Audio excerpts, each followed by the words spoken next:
Now coming to the mechanism of the reaction. Children, we had already discussed about the elementary and complex reaction. Elementary reactions are those which take place in one step, and complex reactions are those which occur in many steps. One reaction given here, KClO3 plus 6FeSO4 plus 3H2SO4 gives you KCl plus Fe2SO4 whole thrice plus 3H2O.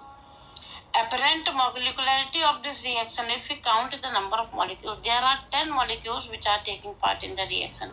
So molecularity cannot be 10. We had already studied that at a particular moment, the maximum number of molecules which can collide cannot be more than 2 or 3. So it is not possible that these 10 molecules will collide together to give out the product. So how these molecules collide in one step, that the reaction proceeds to completion in different steps. These different steps are called the mechanism of the reaction. Such reactions which has molecularity higher than 3 are called complex reaction. And in this complex reaction, there are many steps, and which has their different rate of reaction. Some steps may be very fast, some steps may be very slow. Among those steps, the slowest step will determine the overall rate of the reaction. For example, if you go to some factory where bicycles are made, you must have seen a person making wheels, 100 wheels a day. One is making carriers, 100 per day. One is making other rods and brakes, 100 per day. But the person who is assembling all these parts is assembling only one cycle per day. So what will be the rate of manufacturing of the cycle? That will be 1. That cannot be 100. No matter in one day one person is making 100 wheels. So this is what the reaction takes place. A complex reaction, there would be many steps. Maybe some steps are very fast, but because there is one step which is very slow, so that step will determine the rate of reaction. And this whole process, all steps together are called the mechanism of the reaction. For example, I am giving here 4HBr plus O2, giving you 2H2O plus 2Br2. The apparent molecularity of the reaction is 5, not possible. Let us see how the reaction takes place. First step, 2HBr plus O2, giving you H2O plus Br2O. This is a slow step. So how many molecules are colliding in slow step? 2HBr and 1O2, only 3 molecules. Obviously, the molecularity or the order will be 3. Only 2 HBr molecule and 1 O2 molecule is responsible for the rate of reaction.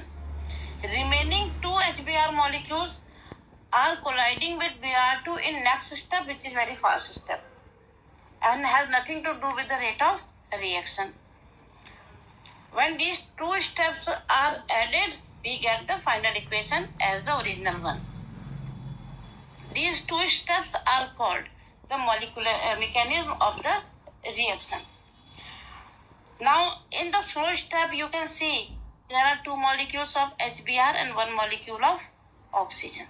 So these are the molecules which are responsible for the rate of reaction.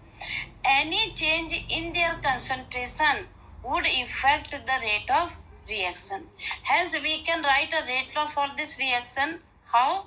Rate law is equal to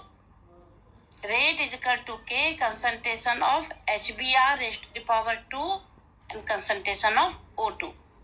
Clear? It is given here. The rate law is not written. The rate law is written here. Rate law would be this. The steps involved called mechanism of the reaction. Here the mechanism was known to you, so you have decided the rate law for the reaction.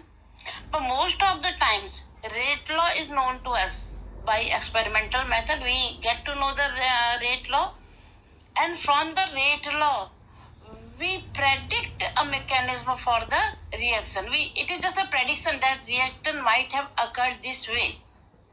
Like decomposition of hydrogen peroxide in presence of iodide ion alkaline medium to water and oxygen.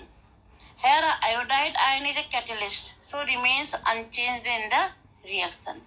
But when reaction was studied, it was found that the rate is depending on first power of hydrogen peroxide and first power of iodide also. It means it is a catalyst, so it is taking part in the reaction and will be reproduced. That is why it remains unchanged. A rate law is given to here. On the basis of this rate law, we can write the mechanism.